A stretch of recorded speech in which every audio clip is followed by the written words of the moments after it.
Roti, kapda, and makan, basically the food, the clothing, and the housing, has been the three most essential necessities since civilization started.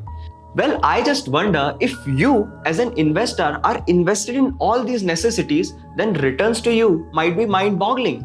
Well, let's talk some data here.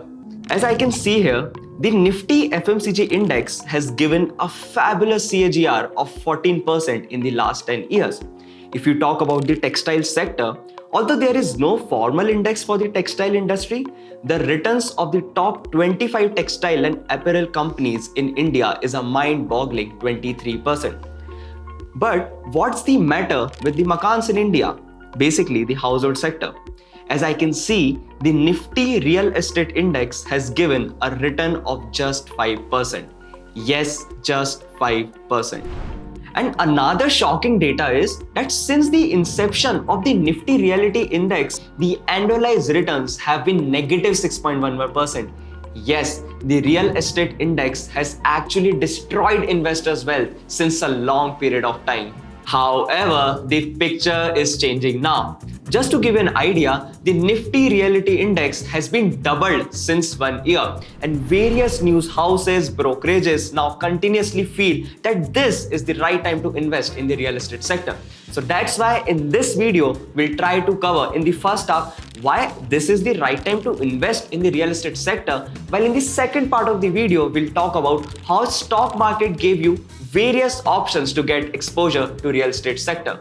But before moving on, guys, we have really something special for you. So LearnUp has decided to come up with a YouTube video every Tuesday in which we will try to answer your various questions regarding general market, stocks, companies, or even LearnUp. So I would request you to post your questions and queries in the comment section below.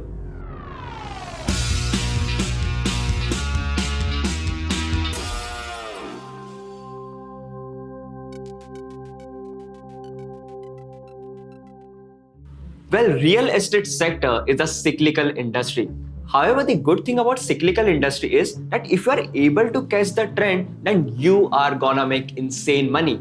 Well, talking about trend investing, I just remember Mr. Atul Suri, who has worked 10 plus years with Mr. Rakesh Jhunjhunwala, who has shared his own personal experience on trend investing exclusively on learnup.com. He has shared with us a defined criteria that he used to follow for trend investing. If you are interested to learn more on it, check out learnup.com. Link is in the description below.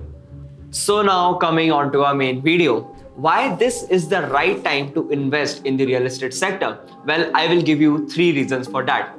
Number 1 being lowest interest rates in the economy. Well, we tried to conduct a very interesting study to find out the correlation between the returns of the Nifty Realty Index and the interest rate. And the data, here it goes. Notice in this chart how in the majority of the years, the Nifty Realty Index has followed the opposite direction of the interest rates in the economy. Therefore, whenever the interest rates are low, it would signal a higher real estate stock prices. And whenever the interest rates are substantially high, it signals lower return on the real estate index. Now notice in this chart, the current housing loans are lowest in a decade. Hence, all this macroeconomic scenario can lead to increase in demand for the real estate sector as proven historically. The second reason being improving economics of the real estate industry. Well, it was very interesting to know that over the last 5 to 10 years, a lot of small players have shut down their operation in the real estate sector. Well, let's have a look at this data. As you can see here, the total number of developers in the top 14 Indian cities has already shrunk by 53% since 2012. Well, you might be wondering that why this is a good thing for the industry. Well, this is so because this has created various opportunities for the large listed players like DLF, Godrej, etc. to gain market share between the same period of time. Also allowed the big players like these to have a better pricing power over other peers in the similar industry.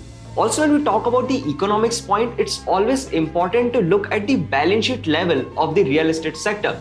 So, as I can see in this table, the median debt to equity ratio used to be as high as 2.36 in the year 2007.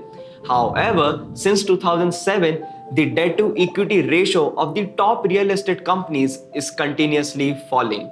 This would suggest that sector as a whole has enough breathing space when it comes to raising of capital.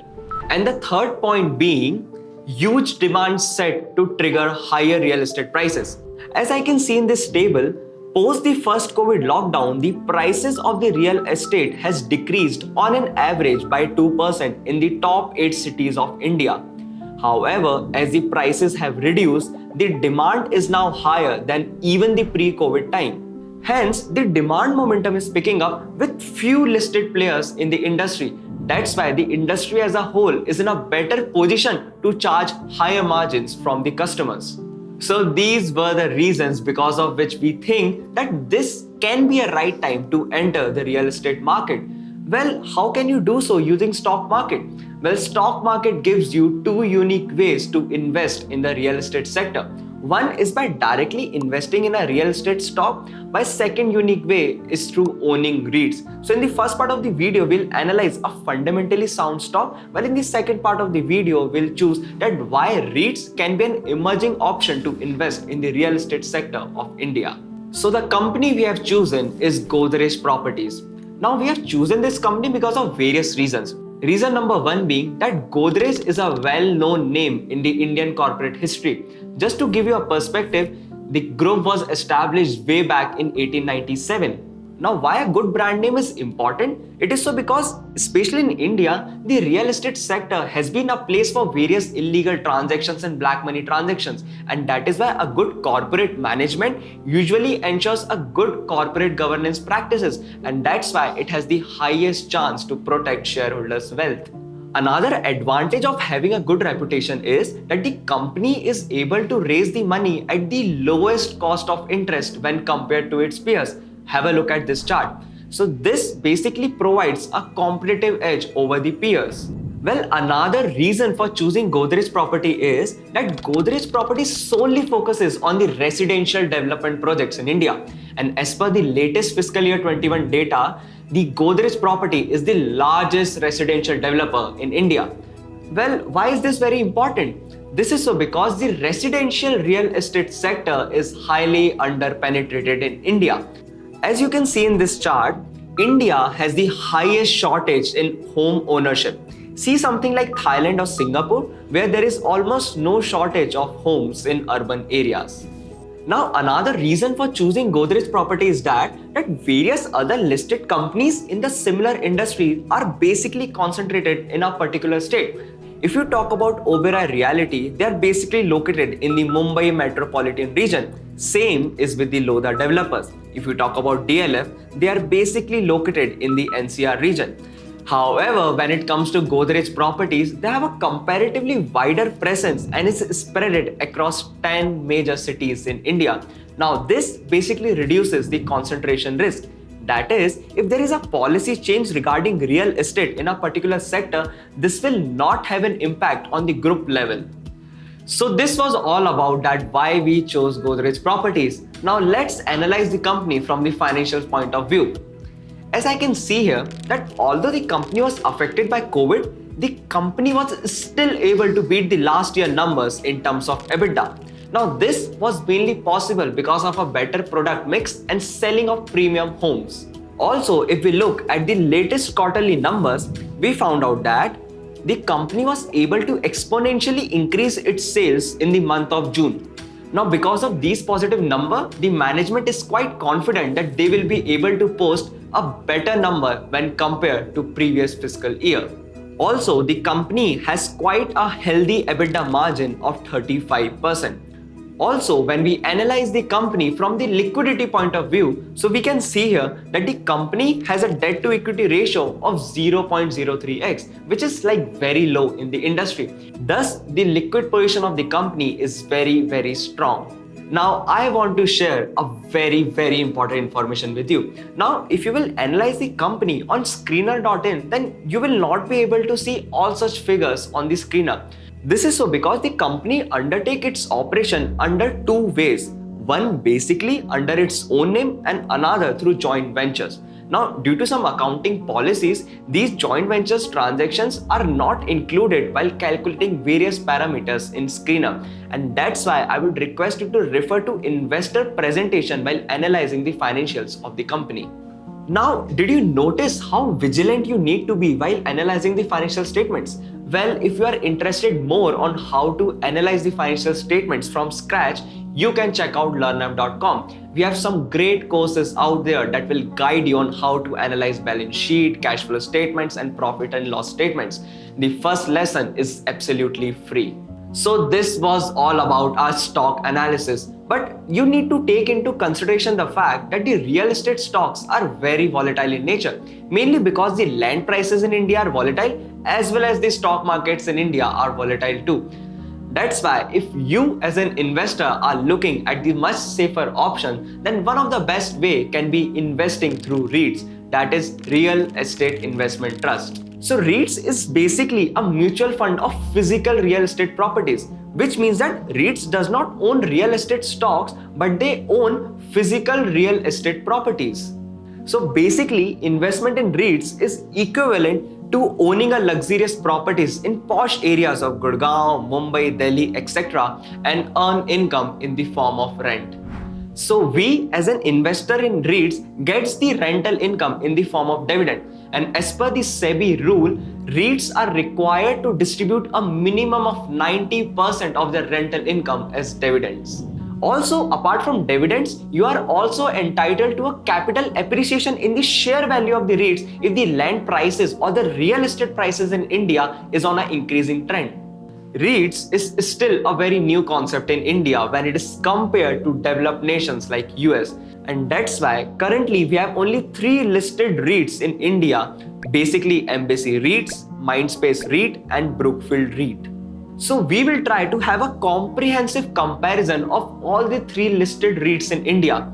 Have a look at this chart. So if we compare the REITs on the basis of occupancy rate, that is, how many of the total leasable land is already on lease and generating rent, then we see that Brookfield REIT has the highest occupancy rate of 91%. If we compare all the 3 REITs on the basis of rental yield, then we found out that the Mindspace REIT has the highest rental yield of 6.4% when compared to the other REIT players. Also, if we compare the REITs on the basis of debt to equity ratio, which basically denotes the financial health of the company, then we see that Mindspace REIT has the lowest debt to equity ratio of just 0.25x. Also, when we compare REITs on the basis of how diversified their revenue stream are, basically by analyzing the top 10 occupiers percentage or the top 10 client percentage forming part of the total income, then we see that Embassy REIT has the highest diversified revenue stream with just 38% of the total revenue being arriving from top 10 clients. So this was all about the real estate sector in India and why we think that this can be a potential right time to enter the real estate market. Also, don't forget to comment your various queries and questions in the comment section below because we will try to answer them in the Tuesday Wala video. Also guys, it's our request that please refrain from asking any stock recommendations or any tips because we don't do that. LearnApp is truly for education purpose. Also, if you are really interested to dig deeper into trading and investing, do check out learnup.com. We have some great courses out there taught by some of the great industry leaders. First lesson is absolutely free, and if you will sign up using the link in the description below, you will get 2 months extra. And guys, you know we are nearing our 100k subscribers, and that's why we at LearnUp request you to like, share and subscribe our channel and check out these 2 videos out there and help us achieve that milestone. See you in the next video.